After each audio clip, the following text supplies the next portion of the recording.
Students कैसे हो आप सभी स्टूडेंट्स। आज हम स्टार्ट कर रहे हैं work energy and power from 11th class and topic of this chapter is potential energy of a spring.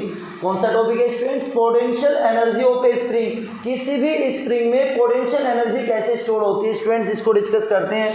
तो आप सभी को देखना है बच्चों कैसे स्टोर होगी। स्टूडेंट्स आप सभी ने एक स्प्रिंग को देखा है और स्प्रिंग की प्रॉपर्टी भी देखी है कि जब स्प्रिंग को स्ट्रेच करते हैं और स्ट्रेच करके जब रिलीज करते हैं तो ये क्या होता है, अपनी इनिशियल शेप में आ जाता है, इनिशियल शेप को गेन कर लेता है। तो इसका रीजन क्या होता है? इसका रीजन होता है elasticity.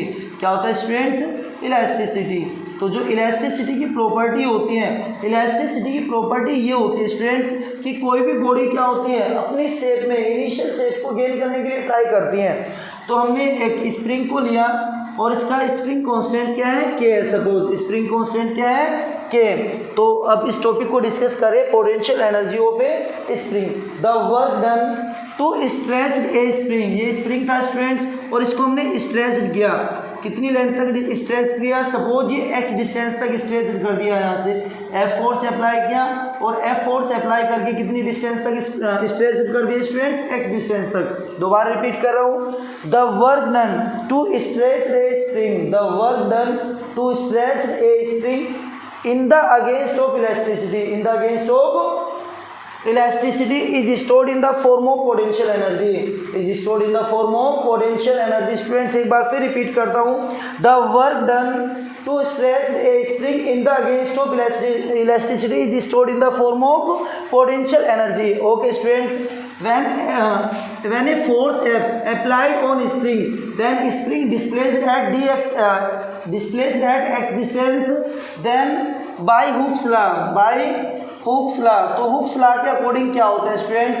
Bye Hooke's law restoring force, और रीस्टोरिंग फोर्स को हम स्प्रिंग फोर्स भी बोलते हैं। Restoring force is directly proportional to, according to Hooke's law restoring force is directly proportional. जो रीस्टोरिंग फोर्स है वो क्या होता है? डायरेक्टली प्रोपोर्शनल होते हैं डिस्प्लेसमेंट के। किसके डायरेक्टली प्रोपोर्शनल होता है स्टूडेंट्स? डिस्प्लेसमेंट के। तो अपोजिट डायरेक्शन में है तो क्या होगा? निगेटिव। डिस्प्लेसमेंट इस डायरेक्शन में हो रहा है, फोर्स अपोजिट में, तो निगेटिव एक्स होगा। और जब यहाँ से साइन हटाएंगे तो कांस्टेंट लेंगे के, तो ये मल्टीप्लाई में निगेटिव एक्स, वेयर के इज ए कांस्टेंट, के is a constant, it is called spring constant, it is called spring constant. के क्या होता है? कांस्टेंट होता है, इसको क्या बोलते हैं स्टूडेंट्स? Spring constant. तो then work done, then force against restoring force.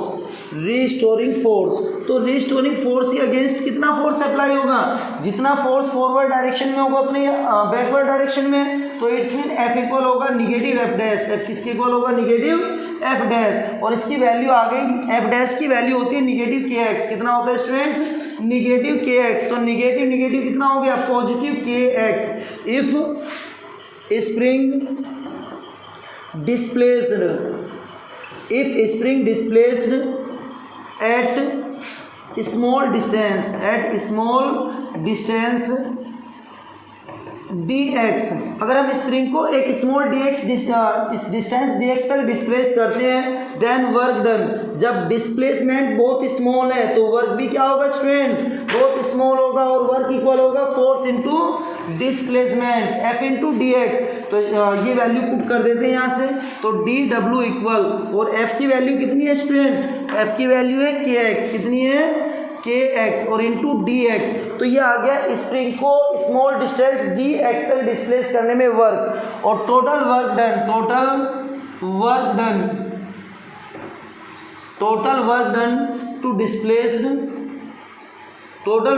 For displacement 0 to x।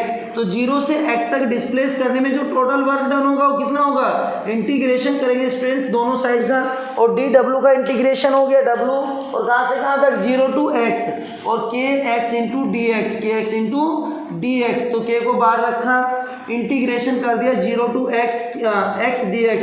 आप सभी ने पढ़ा स्टूडेंट्स, इंटीग्रेशन मीन्स क्या होता है सम, और के x की पावर कितनी है यहाँ पे 1, तो इंटीग्रेशन में क्या होता है 1 पावर ऐड हो जाती है, तो ऐड होकर कितनी होगी 2 पावर, और जितनी पावर आती है वो अपॉन में आ जाती है, और लिमिट कितनी होगी 0 to x।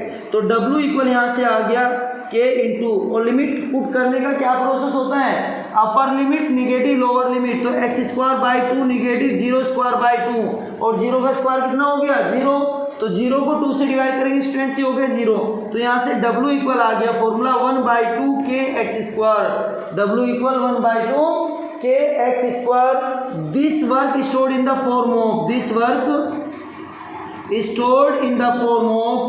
stored in the form of potential energy, this work stored in the form of potential energy of a spring, जो ये वर्क डन आया स्टूडेंट्स, यही वर्क डन किसकी फॉर्म में स्टोर होता है, potential energy of a spring, then it is denoted by u, and u equal हो गया 1/2 k x square, u equal हो गया students 1/2 k x square. And after it the next topic is electric, next topic is power.